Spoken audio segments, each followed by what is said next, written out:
ആയിഷ ബീബിയെ പ്രവാചകൻ വിവാഹം ചെയ്തിട്ടില്ല. അസ്സലാമു അലൈക്കും വറഹ്മത്തുള്ളാഹി വബറകാതുഹു. സ്നേഹാദരണീയരായ സഹോദരങ്ങളെ, സുഹൃത്തുക്കളെ, ഇസ്ലാമിനെ തകർക്കാൻ ഇസ്ലാമിൻ്റെ ശത്രുക്കൾ കാലങ്ങളായി സ്വീകരിച്ചു പോരുന്ന ഒരു തന്ത്രമാണ് ഇസ്ലാമിൻ്റെ അകത്ത് കയറി ആശയക്കുഴപ്പങ്ങൾ സൃഷ്ടിക്കുക എന്നത്. ഇസ്ലാമിൻ്റെ പുറത്തു നിന്ന് ഇസ്ലാമിനെ വിമർശിക്കുമ്പോൾ നമുക്ക് പ്രതിരോധിക്കാൻ എളുപ്പമാണ്, വിമർശകരെ തിരിച്ചറിയാനും സാധിക്കും.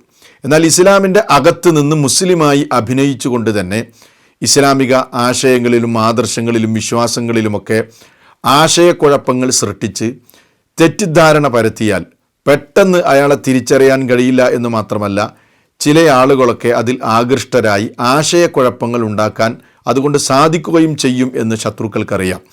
അതുകൊണ്ട് കാലങ്ങളായി ഇസ്ലാമിൻ്റെ ശത്രുക്കളിൽ ഒരു വിഭാഗം പയറ്റിക്കൊണ്ടിരിക്കുന്ന ഒരു തന്ത്രമാണ് അകത്ത് കയറി ആശയക്കുഴപ്പങ്ങൾ സൃഷ്ടിക്കുക എന്നത്. ജൂതന്മാരാണ് ഇത് ചെയ്തത്. ഈ തന്ത്രം ആരംഭിച്ചത് ജൂതന്മാരാണ്. ഇത് ഇന്നും ഇന്നലെയും തുടങ്ങിയതല്ല. ചരിത്രം നിങ്ങൾ പരിശോധിച്ചാൽ മനസ്സിലാക്കാൻ കഴിയും. മഹാനായ ഈസ അലൈഹിസ്സലാം പ്രബോധനം ചെയ്ത ആദർശത്തെ തകർത്തത് ഇതേ തന്ത്രത്തിലൂടെ ജൂതന്മാരാണ്. മഹാനായ അന്തിമ പ്രവാചകൻ മുഹമ്മദ് നബി സല്ലല്ലാഹു അലൈഹി വസല്ലമയുടെ ആശയം തകർക്കാനും ഈ തന്ത്രം ഉപയോഗിച്ചുകൊണ്ട് ജൂതന്മാർ ഒരുപാട് പരിശ്രമിച്ചിട്ടുണ്ട്. ലബീദ്, ത്വാലൂത്ത്, അബ്ദുല്ലാ ഇബ്നു സബഅ എന്നീ പറയുന്ന അതല്ലെങ്കിൽ ഇവരൊക്കെ ഈ നിലക്കുള്ള ജൂതന്മാരൊക്കെ ഈ തന്ത്രം ഒരുപാട് പയറ്റിയവരാണ്. ഇപ്പോൾ ഇസ്ലാമിലെ അവാന്തര വിഭാഗങ്ങൾ, ഈ അവാന്തര വിഭാഗങ്ങളൊക്കെ ഉണ്ടാകാൻ പണിയെടുത്ത ജൂതന്മാരാണ് ലബീദും ത്വാലൂത്തും അബ്ദുല്ലാ ഇബ്നു സബഉമൊക്കെ. അബ്ദുല്ലാ ഇബ്നു സബഅ നബി സല്ലല്ലാഹു അലൈഹി വസല്ലമയുടെ ആശയം വികൃതമാക്കാൻ ഇസ്ലാമിലേക്ക് കടന്നുകൂടിയ ഒരു ജൂതനായിരുന്നു. ഇസ്ലാമിൻ്റെ കുപ്പായം അണിഞ്ഞുകൊണ്ട് അദ്ദേഹം പ്രചരിപ്പിച്ചത് യഥാർത്ഥത്തിൽ ഖലീഫയാകേണ്ടത് അലി ഇബ്നു അബീ ത്വാലിബ് റളിയല്ലാഹു അൻഹുവാണ്. അബൂബക്കർ റളിയല്ലാഹു അൻഹുവും ഉമർ ഇബ്നുൽ ഖത്താബ് റളിയല്ലാഹു അൻഹുവും ഒക്കെ ഖിലാഫത്ത് തട്ടിയെടുത്ത വഞ്ചകന്മാരാണ് എന്ന ആശയം പ്രചരിപ്പിച്ചപ്പോൾ കുറച്ചാളുകളിലൊക്കെ ആ ആശയത്തിന് സ്വീകാര്യത ലഭിച്ചു. കുറച്ചാളുകളെയൊക്കെ ആശയക്കുഴപ്പത്തിലാക്കാൻ അബ്ദുല്ലാ ഇബ്നു സബഇന് കഴിഞ്ഞു. ഇനി നിങ്ങൾ ആലോചിച്ച് നോക്കൂ, അബ്ദുല്ലാ ഇബ്നു സബഇ ഇതേ ആശയം തന്നെ ഇസ്ലാമിൻ്റെ പുറത്തു നിന്നാണ് പറയുന്നതെങ്കിലോ ഇത്ര സ്വാധീനമുണ്ടാകുകയില്ല. അപ്പോൾ ശത്രുക്കൾ അത് മനസ്സിലാക്കിയ ഒരു കാര്യമാണ്.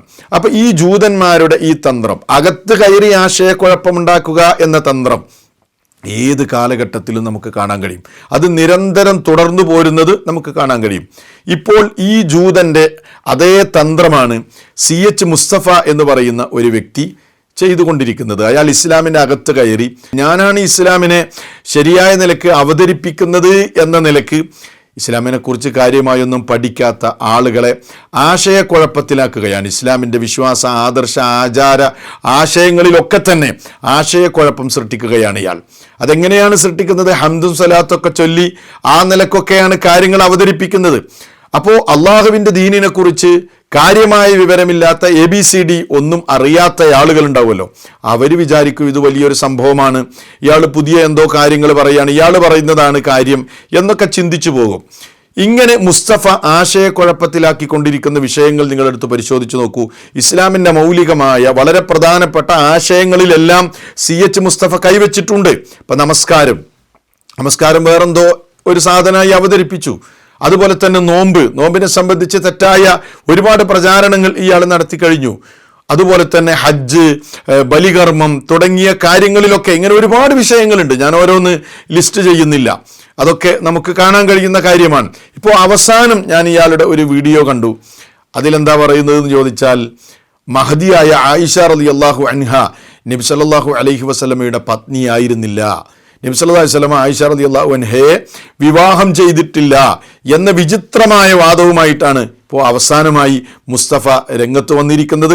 അതുകൊണ്ട് ഈ വിഷയം ജനങ്ങളൊന്ന് മനസ്സിലാക്കുക എന്നത് വളരെ അനിവാര്യമായതുകൊണ്ട് അതുമായി ബന്ധപ്പെട്ട വളരെ പ്രധാനമായ ചില കാര്യങ്ങൾ തെളിവുകളുടെ അടിസ്ഥാനത്തിൽ നിങ്ങളുമായി പങ്കുവെക്കാൻ ആഗ്രഹിക്കുകയാണ്. ഈ വീഡിയോയിലേക്ക് നിങ്ങളെ എല്ലാവരെയും സ്വാഗതം ചെയ്യുകയാണ്.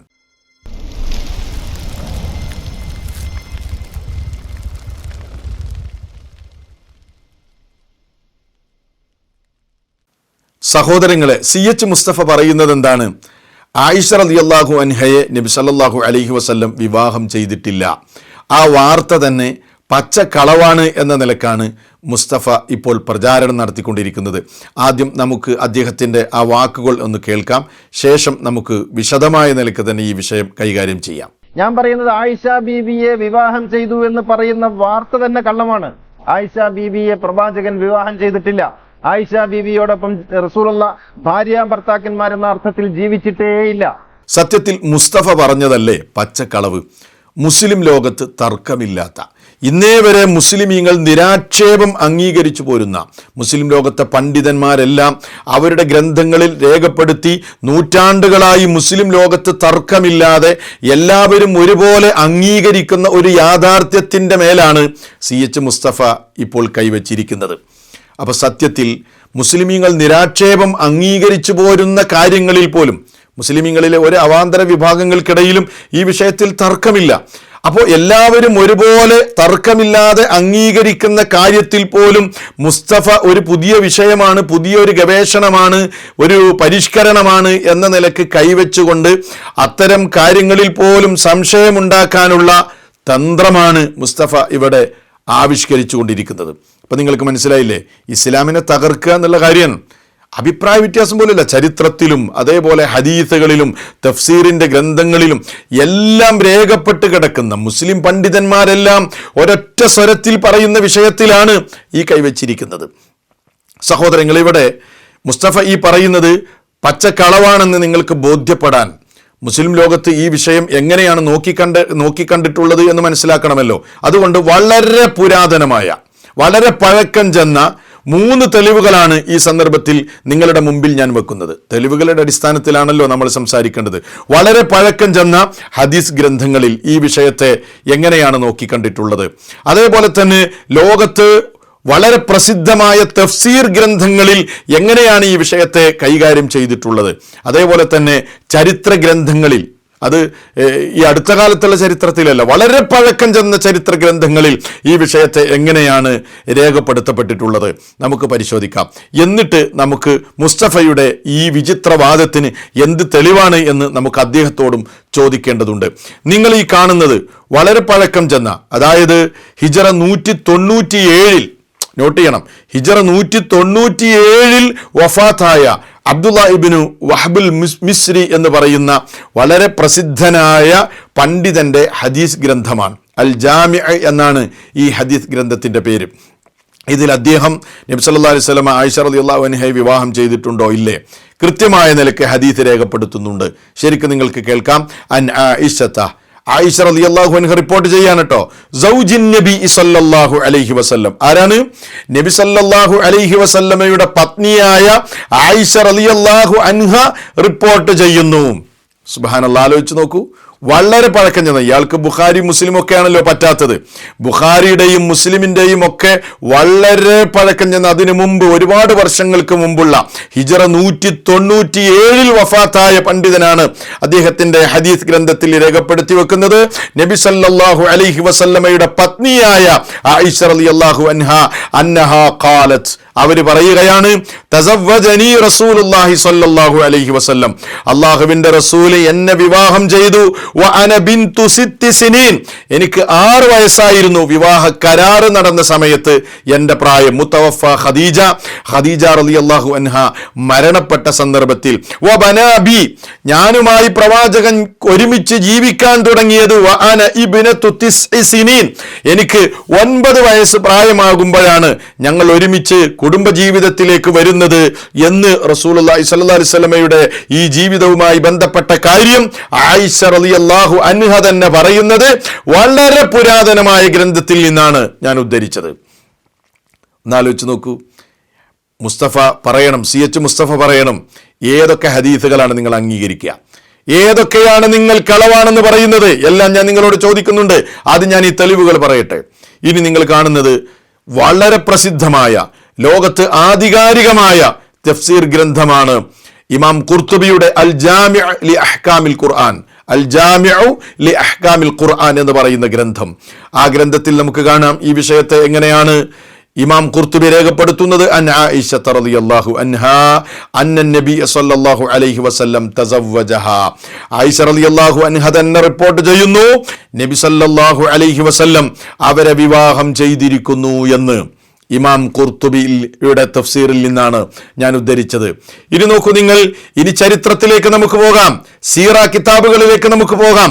വളരെ പ്രസിദ്ധമായ, ലോകത്ത് അറിയപ്പെടുന്ന സീറ കിതാബാണ്, ചരിത്ര ഗ്രന്ഥമാണ് അസ്സീറത്തുൻ നബവിയ്യ ലി ഇബ്നു ഹിഷാം.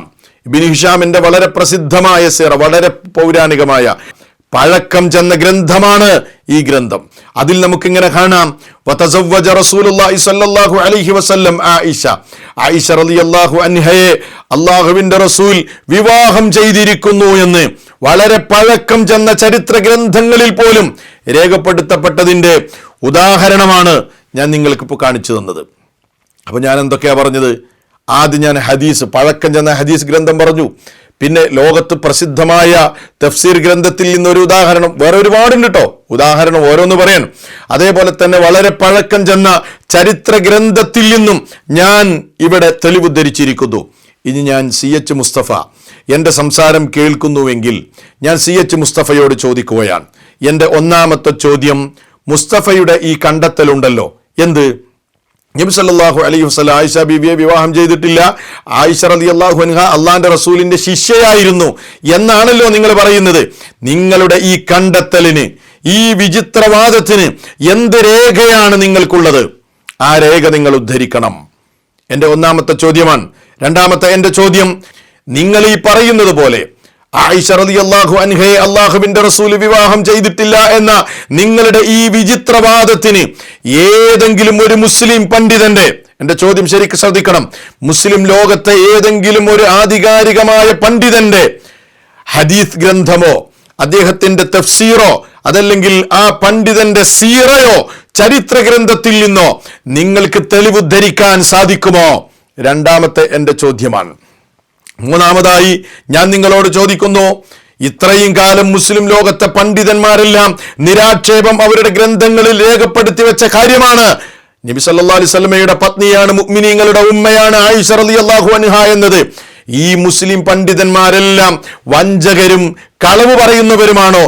ഈ CH മുസ്തഫ മാത്രമാണോ ഈ വിഷയത്തിൽ ഇതൊക്കെ കണ്ടെത്തിയത്? ഈ മുസ്ലിം പണ്ഡിതന്മാരെ നിങ്ങൾ അംഗീകരിക്കുമോ? ഇത്രയും കാലത്ത് മുസ്ലിം ലോകത്തെ പണ്ഡിതന്മാരൊക്കെ വഞ്ചകരാണോ? നിങ്ങൾ പറയണം. മൂന്നാമത്തെ എന്റെ ചോദ്യമാണ്. നാലാമത്തെ എന്റെ ചോദ്യം, നിങ്ങൾ പോയി ഈ ബുഖാരി മുസ്ലിം ഒക്കെ ഉദ്ധരിക്കുമ്പോൾ അതൊക്കെ കളവാണ് എന്നൊക്കെ പറഞ്ഞുകൊണ്ട് ഹദീസുകളെ നിഷേധിക്കുന്നുണ്ടല്ലോ. നിങ്ങൾ നിഷേധിക്കുന്ന ഹദീസ് ഗ്രന്ഥങ്ങളുടെ ലിസ്റ്റ് ഏതൊക്കെയാണ് എന്ന് നിങ്ങൾ പറയണം. ആ ലിസ്റ്റ് നിങ്ങളൊന്ന് പ്രസിദ്ധീകരിക്കണം. എല്ലാ ഹദീസ് ഗ്രന്ഥങ്ങളും നിങ്ങൾ നിഷേധിക്കുന്നുണ്ടോ? നിങ്ങൾ എന്താണ് അംഗീകരിക്കുക? അത് ഞങ്ങളോടൊന്ന് പറയൂ. ഇപ്പൊ ഞാൻ ചരിത്രത്തിൽ നിന്നും ഹദീസിൽ നിന്നും തഫ്സീറിൽ നിന്നും ഒക്കെ ഞാൻ തെളിവുദ്ധരിച്ചല്ലോ. നിങ്ങളുടെ പ്രമാണം എന്താണ്? നിങ്ങളുടെ രേഖ എന്താണ്? നിങ്ങൾ അംഗീകരിക്കുന്ന പണ്ഡിതനാരാണ്? നിങ്ങൾ ഈ പറയുന്നതിന്റെ തെളിവുകൾ എന്താണ്? അതല്ലാതെ തെളിവൊന്നുമില്ലാതെ നിങ്ങൾക്ക് തോന്നിയത് ഇങ്ങനെ പറഞ്ഞാൽ മുസ്ലിമീങ്ങൾ അത് അംഗീകരിക്കണമെന്നാണോ നിങ്ങൾ പറയുന്നത്? കുറെ ആയല്ലോ നിങ്ങൾ ഈ മണ്ടത്തരം പറയാൻ തുടങ്ങിയിട്ട്. പച്ചക്കളവ് ഖുർആൻ ദുർവ്യാഖ്യാനിച്ച് വിശുദ്ധ ഖുർആൻ നിവർത്തി വെച്ച് തോന്നിയ അർത്ഥം പറഞ്ഞ് അള്ളാഹുവിന്റെ കിതാബ് തെറ്റിദ്ധരിപ്പിക്കാൻ തുടങ്ങിയിട്ട് കാലം എത്രയായി നിങ്ങൾ? എന്നിട്ട് വിവരമില്ലാത്ത, കാര്യങ്ങൾ മനസ്സിലാക്കാത്ത സാധുക്കളായ ആളുകളുടെ ഈമാൻ നഷ്ടപ്പെടുത്തുകയാണ് നിങ്ങൾ ചെയ്യുന്നത്. ഇസ്ലാമിന്റെ അകത്ത് കയറിക്കൂടി ഹംദും സ്വലാത്തും ചൊല്ലി നിങ്ങൾ ഈ വിചിത്രവാദങ്ങൾ പ്രചരിപ്പിച്ച് ആശയക്കുഴപ്പമുണ്ടാക്കുന്നുണ്ടല്ലോ. അതുകൊണ്ടാണ് ഗൗരവമായി ഞാൻ ചോദിക്കുകയാണ്. എന്റെ ചോദ്യത്തിന് നിങ്ങൾ മറുപടി പറയണം. അപ്പൊ നമുക്ക് കാര്യങ്ങൾ തീരുമാനിക്കാം. അതുകൊണ്ട് എന്നെ ശ്രവിക്കുന്ന ശ്രോതാക്കളോട് എനിക്ക് പറയാനുള്ളത്, ഈ പറയുന്നത് തനിച്ച മണ്ടത്തരമാണ് എന്ന് മാത്രമല്ല, ഞാൻ ആമുഖത്തിൽ പറഞ്ഞല്ലോ, ഇസ്ലാമിന്റെ അകത്ത് കയറി ആശയക്കുഴപ്പമുണ്ടാക്കി ഈ ദീനിനെ തകർക്കാനും വിശ്വാസികൾക്കിടയിൽ ആശയക്കുഴപ്പമുണ്ടാക്കി ഈ ദീനിൽ നിന്ന് പിന്തിരിപ്പിക്കാനുമുള്ള ഗൂഢശ്രമമാണ്. ആ ഒരു ശ്രദ്ധ ഈ വിഷയത്തിൽ നിങ്ങൾക്കുണ്ടാകണമെന്ന് ചുരുക്കി ഞാൻ സൂചിപ്പിക്കുകയാണ്. ഇനിയും ഇയാളുടെ വിഷയങ്ങൾ പലതുമുണ്ട്, അതുമായി നമുക്ക് വരാം. എല്ലാ കാര്യങ്ങളും നമുക്ക് വിശദമായ നിലക്ക് തന്നെ ചർച്ച ചെയ്യാം. സത്യം സത്യമായി മനസ്സിലാക്കാൻ അല്ലാഹു എല്ലാവർക്കും തൗഫീഖ് നൽകി അനുഗ്രഹിക്കുമാറാകട്ടെ. വസ്സലാമു അലൈക്കും വറഹ്മത്തുള്ളാഹി വബറകാതുഹു.